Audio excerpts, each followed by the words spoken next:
So I started as of yesterday, about 3 days after the. Why are words so fucking hard? So I started the Yokai Watch Final Fantasy XIV crossover event yesterday, about 3 days after the event started, and I wanted to share some of the little things that have helped make the process a little bit easier. To start the quest, you have to go to the Poor Healed Youth in Ul'dah. They're right outside the Aetheryte Plaza. You straight out the door, up the stairs. They're right there. You can kind of miss them. There's a lot of stuff in Ul'dah, but their name is literally Poor Healed Youth. You can't miss them. From there, it's 5-10 minutes of questing. You go to the Golden Saucer, you go to Gridania, you go back to the Golden Saucer, and you're done. You get a medal, you get the Yokai Watch, and you get the medallion. You get all the stuff you need to be able to do the event. And you get an extra medal, which for free you can get essentially for free. You can get your first minion, which I recommend you do for sure. And you have to physically put the watch on. Just a glam will not do. The watch has to be on. Put it in your bracelet slot. Make an extra set for it if you have to, if you switch a lot. Because this is going to take a little bit of time. To get the minions, you gotta take a Yokai Watch into a Fate and get minimum silver, get another Yokai Medal. You get a Yokai Medal every time you silver or gold a Fate, and you only need 49 total. That's including the one you get from finishing the quest, so you need 48, because every minion after that, every Yokai minion after that first one that you get for free with the one medal, you need 3 for. So there's 16 more minions, 48 more medals. To get the weapons for the event, which some of the weapons are pretty cool as long as the yokai in question isn't front and center, plastered in the middle of the weapon or anything like that. Usually pretty alright looking. You take the minion in question, each one of the minions, you take them to specific areas. There are other guides out there that go into much finer detail. This is just like little tips and tricks to help. Will give you a chance, as long as you silver or gold a Fate, which I think you have a higher chance when you get a gold in a Fate. I got like one of the legendary medals last night from a silver, and I got a lot of silvers.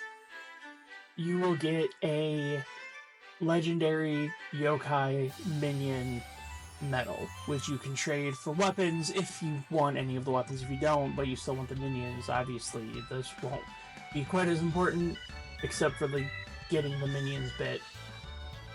But if you want just one weapon, you only need 5, but you only get 10 for every other weapon after that, which leads up to 165 if you want every single weapon, whether or not you want one, some, or all, or if you want any of the specific mounts, which 13 minions for the Whisper Go, 13 weapons for the Whisper a Go-Go, or Whisper a Go-Go. I think it's Whisper a Go-Go, Whisper a Go-Go. And then all of the weapons if you want the Jabanian Couch mount, which is what I want, so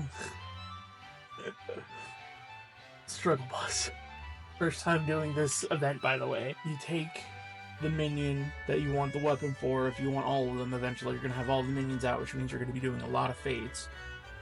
Whether you're achievement hunting, or you're just like all the weapons, and or you want all the minions and you want all of their weapons, and for whatever reason, one minion or all of them, you're going to want to take the minion in question to the Fates in a specific area, which the medallion will tell you where that's at, and from there you just run the Fates in that area. There are guides, there's an Excel spread, there's a Google spreadsheet on this right now. You could Google it.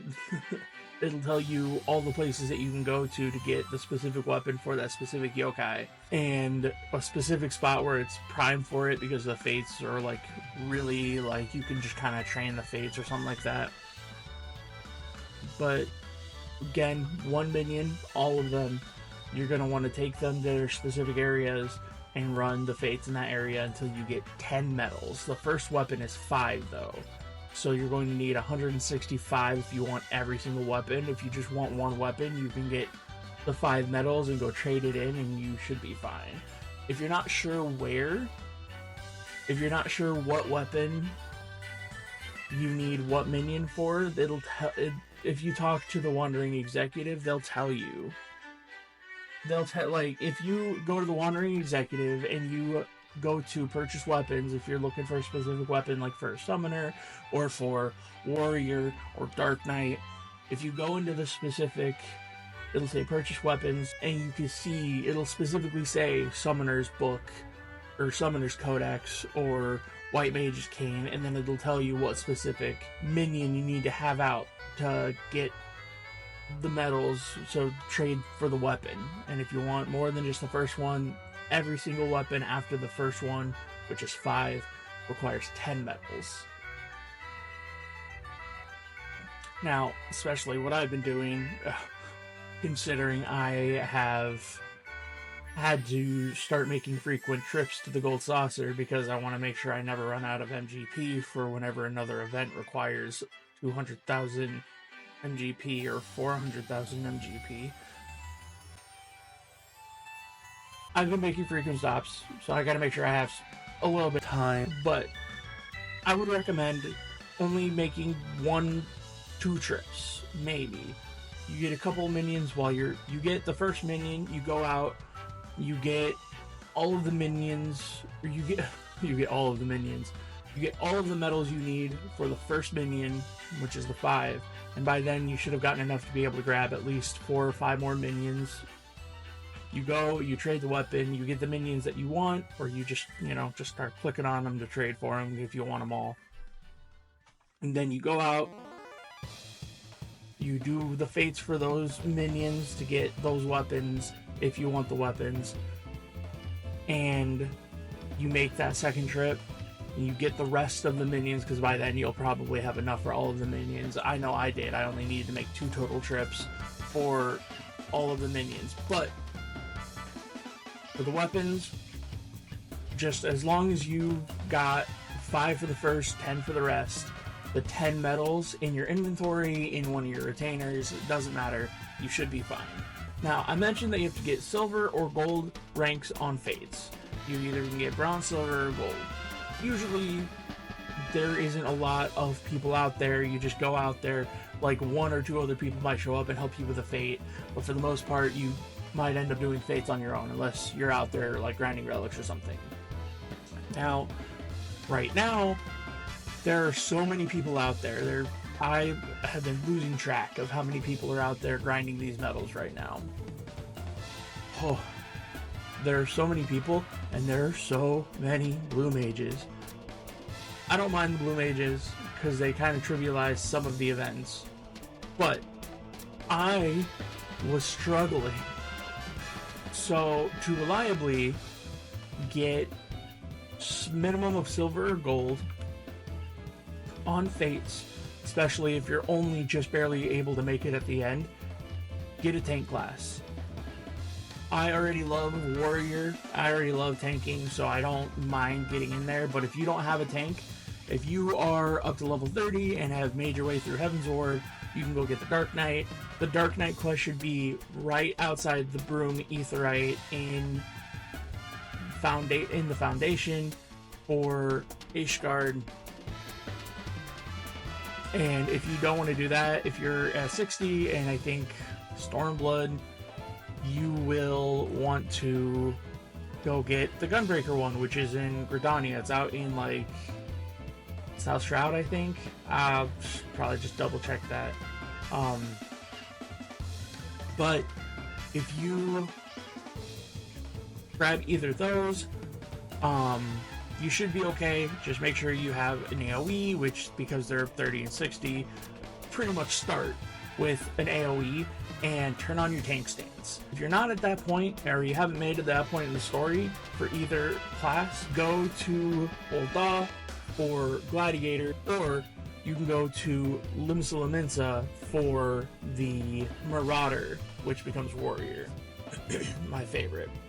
Go out, hit the hunting log, hit the first rank of the hunting log for the tank in question, especially for for Marauder, Gladiator, not having them in front of me stuff. Hit the hunting log, even grab the first quest after you get the actual job. Get the first quest. It'll ask you to kill a bunch of monsters right outside of the main city state. You take those out, you get a little bit of extra XP. You don't have to trade it in right away. I just took my hunting log because I did a little bit of testing. I took my hunting log. I cleared the first rank. Pretty much took me to 10. I also had some XP boosting items, so if it doesn't, by the time you finish the hunting log, you will probably be at a high enough level that you can probably try and do some of the fates in the area, or you can just try and do some more quests, or you can just grind some more monsters. You pretty much want to get to level 10 because it will get you to an AoE and your tank stance. Now, the tank stance is the most important part. Well, they're both kind of really important. Take your tank stance, take your AoE attack, jump into the fates. If you're high enough level for them, that's fine. If you're too high, make extra sure you click level sync. If you're not, that's also fine. You go in, you turn on your tank stance, and then you just start AoEing things. What I found someone out there had mentioned the fates base your participation off of the enmity you gather, essentially the aggro you make, and that applies to everyone in the event. Now, for a baby DPS that's just a couple of levels lower, obviously they're not going to be able to hit as hard. They can't accrue as much enmity, as much aggro. Now, I did a little bit of testing. I took the Gladiator. It was at level 1 for me last night.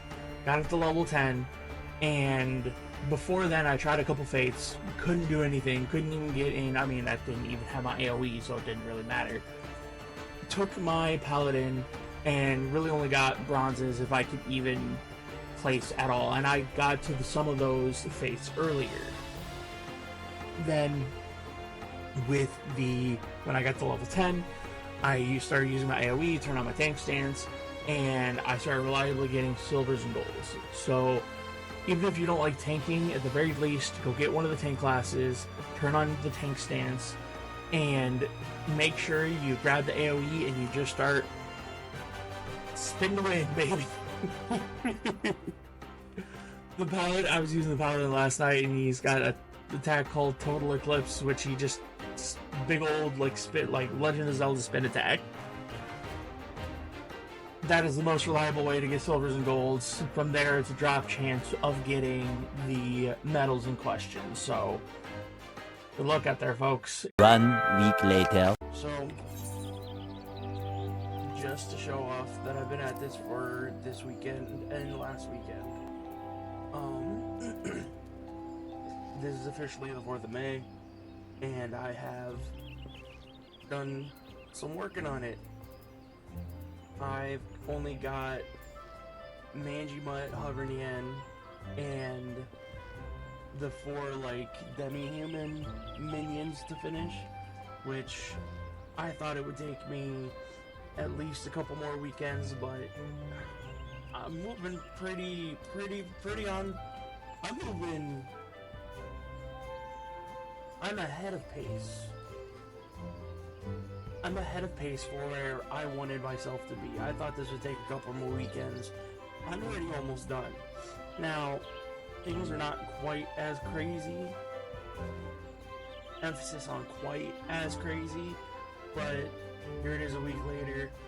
It's still kind of crazy out there. Now, you can wait for things to come all the way down. We still have 2 months until 7.0 drops. Almost 2 months. And if you're still trying to get the yokai medals, if you still want any or all or however much of it you want, you can still go out and do that. It just might take more time because you'll have to focus on doing it yourself or with a couple of people instead of having an entire entourage of blue mages just one-shotting everything in the vicinity. Now, I have confirmed time and time again that the best way, even if you're a little underleveled or a lot underleveled, as long as there's blue mages, especially if there's blue mages, because holy, blue mages largely end up taking a ton of aggro off you, which means that you could just turn on your tank stance even if you're 10 levels under and get enough enmity. I was doing fates that I had no right to be doing, period. Like, I would have had to put on my summoner just to be able to do any damage. I was that low level, and I was still getting golds and silvers, which was still getting me the medals whenever the drop actually occurred.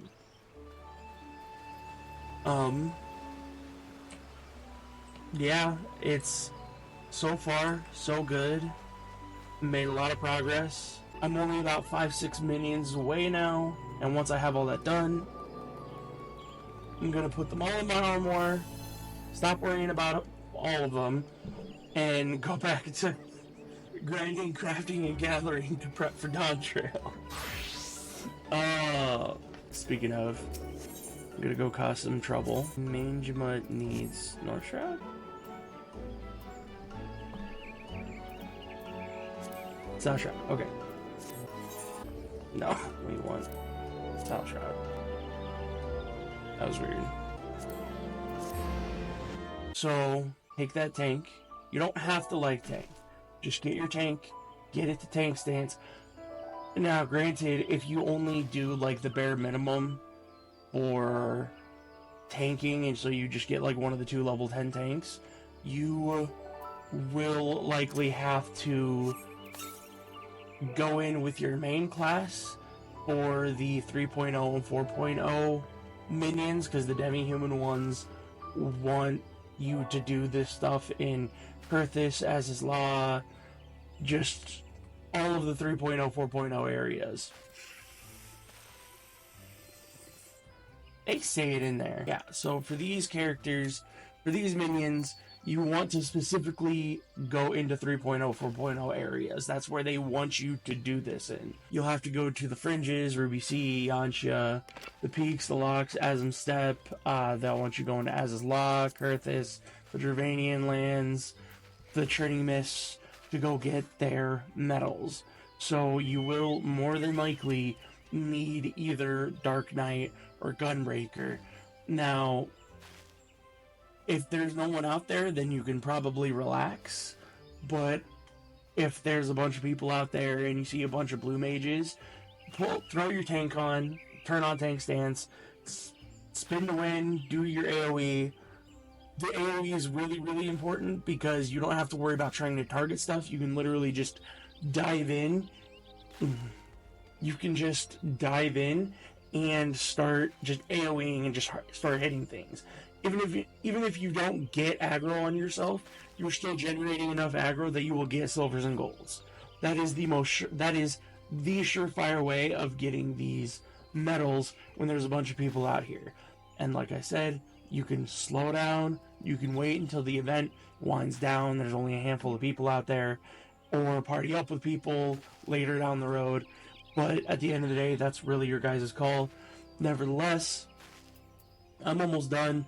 I've got Havernan, Manjamut, and Demi-Human guys that I gotta go to 3.0 and 4.0 for. And yeah, I'm almost done. I'm pretty excited to get this out of the way and start getting back to the grind. It was pretty refreshing, to be honest, because I needed to get away from the crafting and gathering, because that's all I've been doing for like a month at this point, trying to prepare for Dawn Trail, and I've been going on a lot slower than I'd like.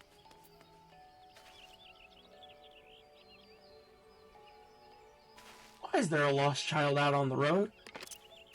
If you guys have any more tips or pointers that I missed, or anything you think might help, you can go ahead, leave a comment, and if this helped you in any way, shape, or form, or if this gave you any ideas, go ahead and like the video. Hopefully the like button lit up if you're on PC. I'm not sure if it's working on any other platform. And if you want to see more, I will hopefully be doing more I've got a bunch of ideas. I got a bunch of things that I want to do, a bunch of stuff I want to make. And so I